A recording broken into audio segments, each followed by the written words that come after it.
Las tendencias en las redes sociales nunca faltan, es por eso que en Trending te presenta el resumen de la semana. En el Estado de México, el gobernador Alfredo del Mazo presentó la materia de igualdad de género que se impartirá desde el nivel preescolar hasta el bachillerato. Fue un crimen de Estado, informó el presidente de la Comisión para la Verdad y Acceso a la Justicia del caso Ayotzinapa, Alejandro Encinas. Rosario Robles, exsecretaria de Sedesol, involucrada en la llamada estafa maestra, fue liberada después de 3 años de estar en prisión.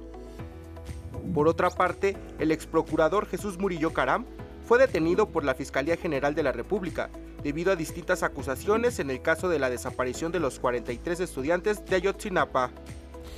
En el Clásico Joven, América hizo una goleada histórica de Cruz Azul, con un marcador final de 7-0. Por esta razón, el director técnico de la máquina, Diego Aguirre, dejará el equipo. Muere en un atentado con carro bomba la hija de Alexander Dugin, aliado y asesor del presidente de Rusia, Vladimir Putin. El 22 de agosto se conmemoró y reconoció la labor y valentía de las y los bomberos mexicanos, quienes arriesgan su vida brindando servicio a la comunidad. Hola, ¿qué tal? Bienvenidos a En Trending. Qué gusto que nos acompañen una semana más para revisar, como en cada emisión, uno de los tantos temas que han estado en tendencia en estos últimos días. El programa de hoy pinta a ser muy interesante porque definitivamente vamos a tocar un tema que nos compete a absolutamente todos y que tiene que ver con lo que está pasando alrededor de la economía en México. Hay muchas preguntas al respecto, muchos conceptos también que han salido a relucir y hoy vamos a aterrizar justamente en uno de ellos. Pero antes de comenzar con la información, quiero saludar con mucho gusto a mi compañera Paulina Gómez. Pau, qué gusto compartir una emisión más contigo y también una nueva temporada que está arrancando apenas. ¿Cómo estás? Bienvenida. Así es, muchas gracias, Viri. Pues contenta igual de compartir nuevamente este programa contigo, ya como lo dice en la 6ª temporada. Y pues bueno, pues bien lo mencionas, vamos a hablar de la recesión económica. Lo hemos estado escuchando a lo largo de las últimas semanas, incluso meses. Y pues bueno, para muchos especialistas pues dicen que México va a entrar en recesión económica el siguiente año y que va a haber una recuperación hasta el año 2025, pero otros especialistas pues tienen otro panorama actual y eso lo vamos a saber en el reportaje. Y pues también es muy importante compartirles que pues este tema va ligado a temas como la inflación, claro, la oferta, la demanda de productos y sobre todo pues a las consecuencias que trae consigo la pandemia allá casi 3 años. Entonces pues bueno, vamos a hablar sobre esto todo el programa. Así es, Pau, y justamente para comenzar a familiarizarnos con este concepto y entender lo que significa una recesión económica, vamos a ver el minuto que esta semana nos presenta Miguel. Hace miles de años, un antiguo faraón soñó que 7 vacas gordas y hermosas pastaban junto al Nilo, y de pronto aparecían 7 vacas flacas y feas. El sueño fue interpretado como 7 años de abundancia seguido de 7 años de miseria. Una parábola de lo que se conoce como recesión económica, o dicho coloquialmente, como tiempo de vacas flacas. La recesión económica es un periodo en el que la actividad económica se reduce, disminuye el consumo y la inversión y aumenta el desempleo. En 1929, por ejemplo, luego de años de crecimiento, ocurrió la más grave recesión económica del siglo XX y lo que va del XXI, y sus severos efectos se prolongaron durante 10 años. Pero si siempre ocurre, ¿por qué no se previene? En retrospectiva, se puede saber cuántos años hubo de crecimiento y cuándo se avecina la recesión, pero nunca se sabrá con seguridad cuánto durará ni cuál será su impacto. Viri, la inflación más grande que se vive en 14 años es una de las principales causas para una recesión económica. Sin embargo, tenemos otros factores, como lo mencionaba en un principio, pues los estragos de la pandemia que sabíamos que en algún momento iban a alcanzarnos de la forma económica a nuestro país. Así es, Pau, y también hay que considerar que estas consecuencias pues son también a nivel global. Estados Unidos, por ejemplo, atraviesa una situación complicada en su economía y al ser México el principal socio comercial de este país, pues por supuesto que estos estragos también repercuten en la economía nacional. Es por eso que muchos especialistas hablan de que en los próximos meses estaremos entrando a un periodo de recesión económica. Así es, y justo para saber más de las causas de esta recesión económica, los efectos y cuál es el panorama actual para muchos especialistas, nos lo comenta Yadira en la primera parte del reportaje.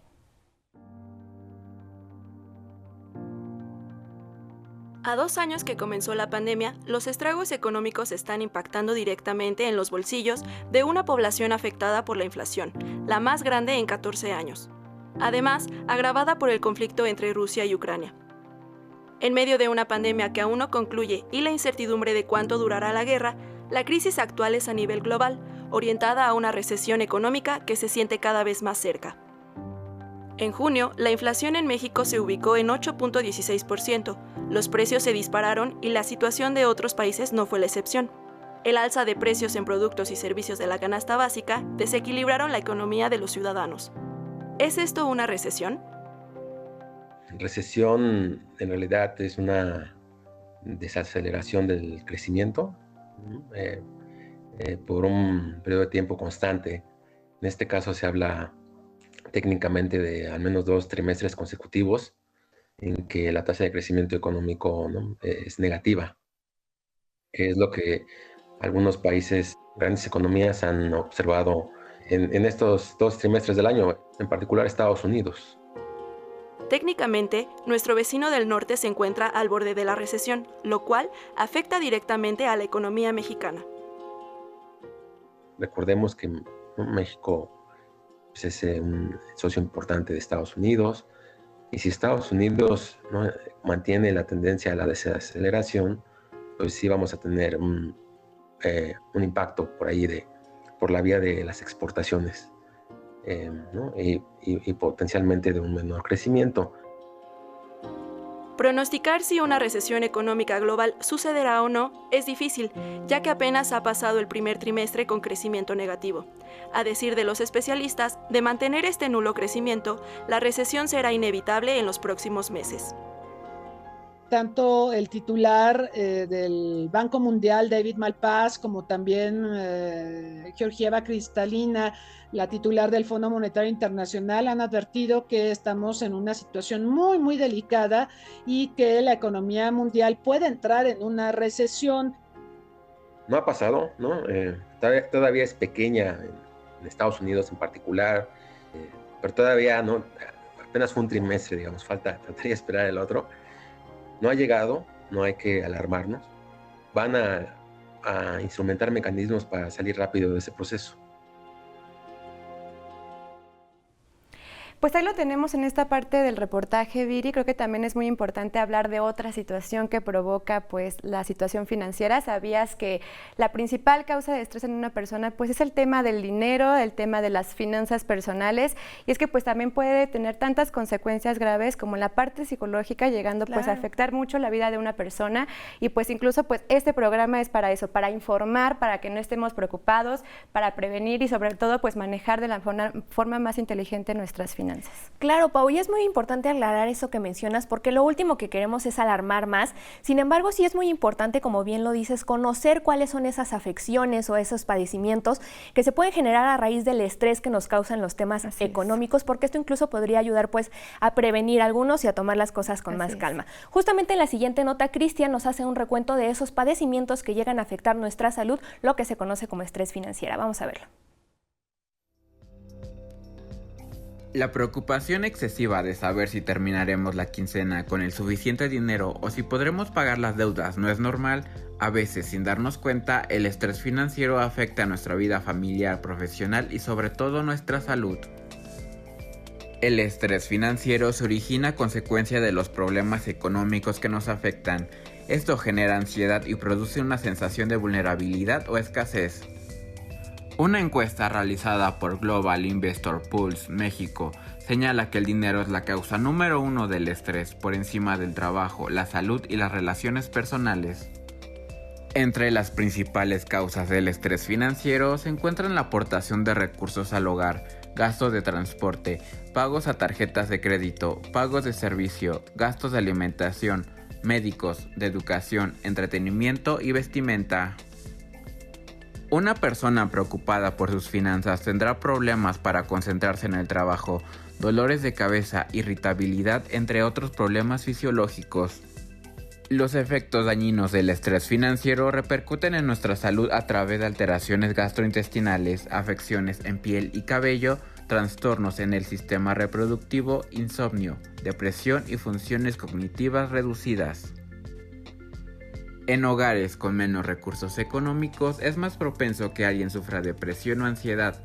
De acuerdo con la Organización Mundial de la Salud, cada año 800,000 personas se quitan la vida y 79% de los suicidios mundiales ocurren en países de ingresos bajos y medios. Escapar del estrés es difícil cuando diariamente los medios de comunicación y las redes sociales nos inundan de noticias negativas sobre la economía y las finanzas que muchas veces, en vez de informar, generan más preocupación en las personas. El estrés financiero es un mal silencioso, por ello es importante saber cómo nos afecta y buscar herramientas para un mejor manejo de nuestro dinero con el fin de que este tipo de estrés nos afecte lo menos posible. Llegó el momento de ir a una pausa, pero no te vayas porque al volver en la entrevista les vamos a platicar cómo podemos actuar y cómo cuidar nuestros bolsillos ante una recesión económica. ¿Qué hacer? Te lo decimos al volver en Trending.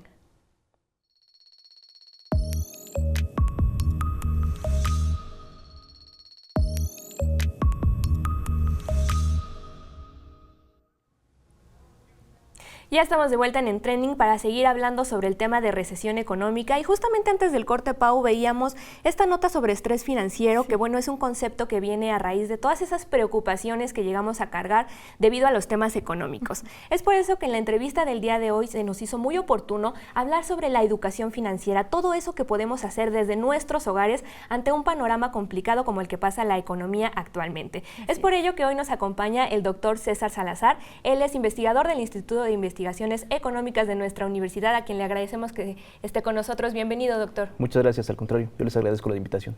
Muchas gracias, doctor. Pues para comenzar esta entrevista, nos gustaría que nos platicara primero, pues, qué es la educación financiera y cuál es, pues, la importancia de que tengamos desde corta edad este acercamiento con este tipo de temas.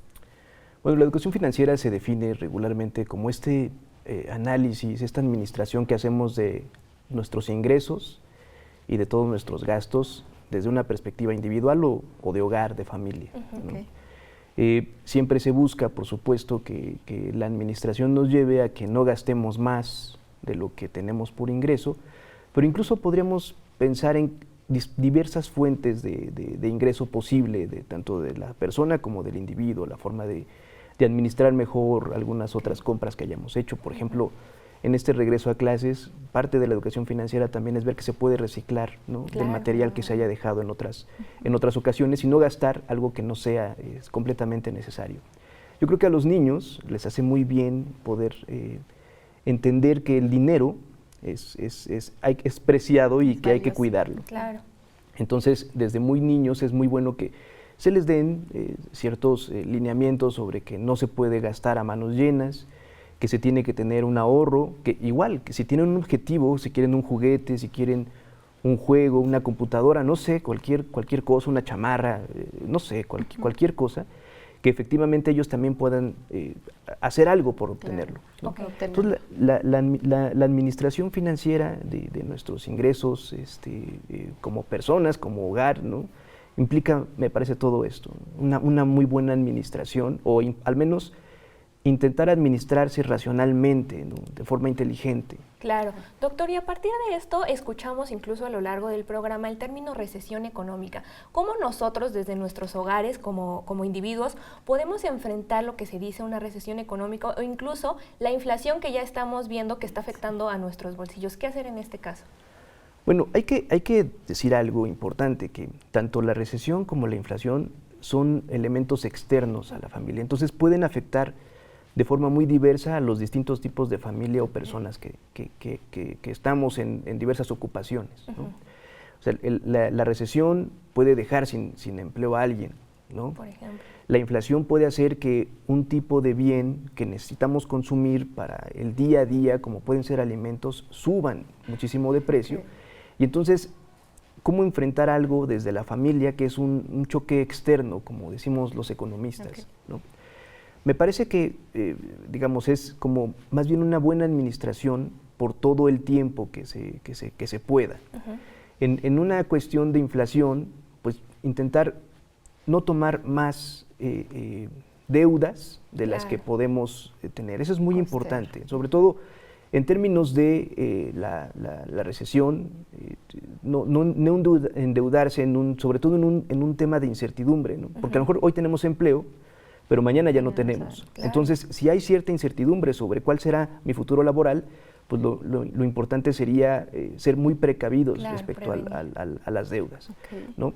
Por otro lado, ir a los lugares en donde se puede conseguir los alimentos de forma más económica, ¿no? O sea, aprovechar todo esto que tenemos hoy en día, que es una gran información sobre los precios de productos en distintos supermercados, o incluso compararlo con lo que tenemos en el mercado más cercano, el tianguis, Claro. lo que se tiene, con el propósito sí de poder ahorrar lo más que podamos para no disminuir la forma en la que nos alimentamos, ¿no? Exactamente. Claro, hay familias que por desgracia han perdurado en crisis durante mucho tiempo, Sí.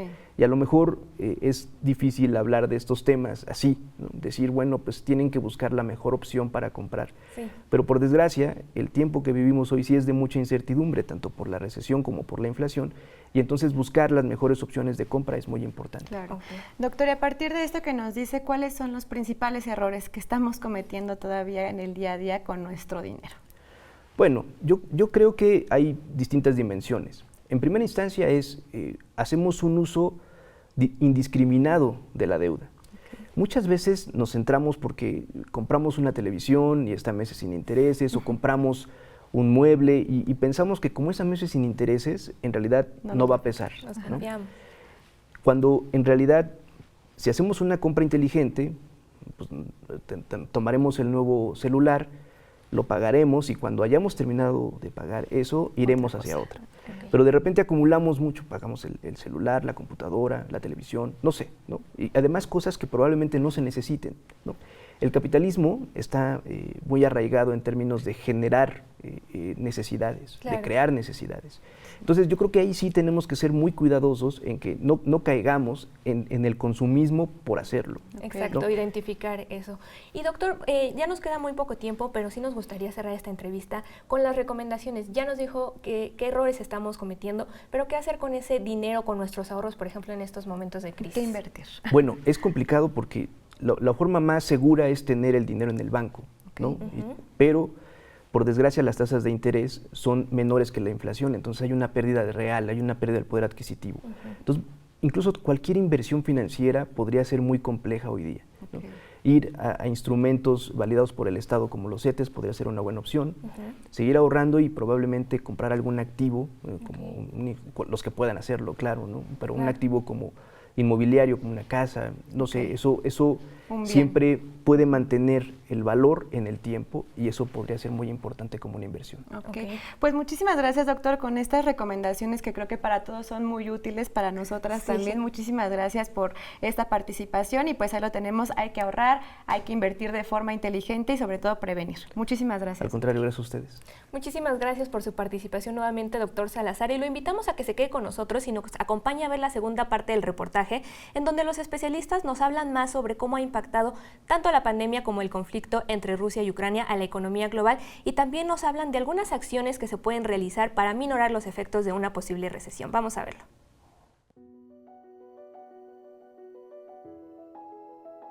Inflación a la alza, aumento de precios y un poder adquisitivo menor son macroindicadores económicos alarmantes que señalan una posible recesión. Fenómenos reflejados en el descontento de la población vulnerada por la precariedad de estas condiciones ocasionadas por la guerra y la pandemia. En el caso de la pandemia, pues se interrumpieron cadenas de suministro. China adoptó una política de COVID-0 sumamente draconiana que implicó el cierre de la actividad comercial y de la actividad productiva. Nosotros sabemos que China es la fábrica mundial, entonces el mundo sufrió mucho cuando China dejó de producir y dejó de fletar una serie de bienes y servicios. Todavía ahorita estamos sufriendo con el tema de los microprocesadores, entre muchos otros. Al ser China el mayor exportador del mundo, su desaceleración económica afectó a muchas naciones. 2021 parecía un año más prometedor. México creció un 4.8%, pero no fue suficiente para compensar la caída del menos 8.4% del Producto Interno Bruto, que se registró en 2020 derivado del confinamiento, de acuerdo a datos del INEGI. Por si fuera poco, la invasión de Rusia a Ucrania desató un conflicto bélico que no se sabe cuándo terminará, pero que determina la desaceleración económica del mundo. Las medidas que se tomaron para castigar a Rusia son las que han causado todo este problema, en el entendido de que esto iba a desalentar o a frenar a Rusia a la invasión. Quien ha padecido realmente las consecuencias son los países europeos, por un lado, y por el otro el conjunto de las economías por los incrementos de los precios de los energéticos, pero también no debemos de olvidarnos de los alimentos. Resulta que Rusia y Ucrania son los productores del 30% de los granos básicos a nivel mundial y la guerra ha interrumpido el abasto de alimentos. Por otro lado está el tema de los fertilizantes. Rusia y Ucrania también son importantes exportadores de fertilizantes, lo cual ha tenido impactos muy negativos en el sector agropecuario. México ahora mismo está sufriendo por el desabasto de fertilizantes, cuyos precios a nivel global se dispararon, y México le compra como 1/3 más o menos de fertilizantes a Rusia. Ante los retos que implica entrar en recesión, los economistas proponen una serie de acciones para minorar el impacto, como la generación de empleos, mayores obras de infraestructura, la creación de estímulos fiscales y disminuir la tasa de interés. Tendríamos que buscar la manera de generar demanda agregada. En tiempos recesivos es muy importante que haya empleos. Y un indicador muy importante es, por ejemplo, cómo se comporta el sector de la construcción. Cuando se paraliza el sector de la construcción, quiere decir que la crisis es muy severa. Para los ciudadanos, la recesión económica nos impone distintos retos. Estar mejor informados sobre la dinámica de la economía de nuestro país nos ayudará a saber qué hacer con nuestro dinero para no caer en pánico durante este tiempo de crisis. Pues ahí está, Viri, bien lo dijo Yadira, no hay que entrar en pánico ante esta crisis, ante estos temas económicos. Y pues es que bien lo sabemos, la economía mueve al mundo y desde pequeños nos lo hacen ver, lo decía también el doctor en la entrevista, y es que pues eso que cuando pedimos nuestro domingo, Dani, mi domingo, creo que ahí tenemos el primer acercamiento con el tema del dinero y pues lo aprendemos a manejar, a ahorrar y de manera inteligente desde muy chiquitos, ¿no lo crees? Así es, Pau, y también hay otras alternativas. Por ejemplo, el Museo Interactivo de Economía es un espacio en el que todos podemos aprender más sobre estos temas que nos pudieran parecer o muy difíciles o muy especializados. Bueno, en cada una de las salas del MIDE, como se le conoce, aprendemos algo y nos acercamos a estos temas financieros, incluso de forma divertida. Otra gran alternativa, ¿no? Interactiva, así es. Así que pues vamos a ver esta siguiente nota sobre el MIDE que nos trae Alberto desde su mirada. Cuando pensamos en educación financiera, podemos relacionarlo con una serie de conceptos complejos, economía o capital, que pensaríamos que solo la gente con estudios avanzados podría entender. Pero en realidad esta temática nos incluye a todos y existen recursos que nos acercan a ella. El Museo Interactivo de Economía, o MIDE, es un espacio destinado para todos y todas para entender cómo esta disciplina se involucra en nuestras decisiones del día a día y va más allá de una transacción de dinero. Todos los días las personas tomamos decisiones que tienen un impacto en la actividad económica de un país, de una comunidad. La economía es una ciencia que habla sobre las decisiones que tomamos sobre recursos que son escasos y que sirven para satisfacer todas nuestras necesidades y nuestros deseos. Ubicado en el centro histórico de la Ciudad de México, el MIDE busca acercar a los mexicanos a un entendimiento útil de esta rama del conocimiento. Las salas que componen al MIDE se enfocan en el medio ambiente, conceptos básicos de economía y finanzas y el bienestar del ser humano. Este planeta tiene un límite de recursos para todas las personas que habitamos en él. ¿Cómo le hacemos? Eso es economía. Todas las actividades humanas cobran sentido a partir de la naturaleza y justamente por eso es que vinculamos en el MIDE a la naturaleza con el movimiento de la economía. La manera que el MIDE transmite el conocimiento a sus visitantes no es únicamente con exposiciones convencionales. Juegos, actividades didácticas y recursos tecnológicos son fundamentales para que la gente se desprenda del pensamiento que la economía o las finanzas son algo aburrido. Lo importante aquí es que estos interactivos te motivan a pensar, te motivan a reflexionar, te motivan a dialogar. Y por eso en eso radica justamente la interactividad del MIDE. Especialistas de otros países han venido a México para llevar esta idea a sus públicos. Ya lo sabes, el Museo Interactivo de Economía es una buena opción para visitar en familia. Pues ahí está una excelente opción, como nos lo dice Beto, para acercar a toda la familia a estos temas económicos. Y con esto pues vamos cerrando el programa de esta emisión, sí. Pau, esperando que toda esta información pues haya sido de gran ayuda para resolver esas dudas que teníamos con el tema, sobre todo recesión económica que hemos escuchado mucho últimamente. También pues cómo se está comportando la economía en México y con esto, como nos lo decían nuestros especialistas, pues tener un mejor manejo de nuestros recursos, ¿no crees? Así es, Viri, con esto cerramos el programa. Son términos que a veces no estamos familiarizados, no conocemos, pero siempre es importante mantenernos informados para no caer en pánico, para prevenir y también pues no dejarnos llevar por estos títulos amarillistas que a veces pues nos hacen preocuparnos de más. Siempre estar informados de un poco de economía pues nos hace bien en nuestro día a día. Entonces pues con esto cerramos el programa, Viri, un gusto haber compartido contigo las conducciones y pues bueno, los invitamos a que nos sigan en nuestras redes sociales que aparecen en su pantalla y también nos vemos el próximo jueves a las 20:30 horas aquí por TV UNAM. Adiós. Hasta luego.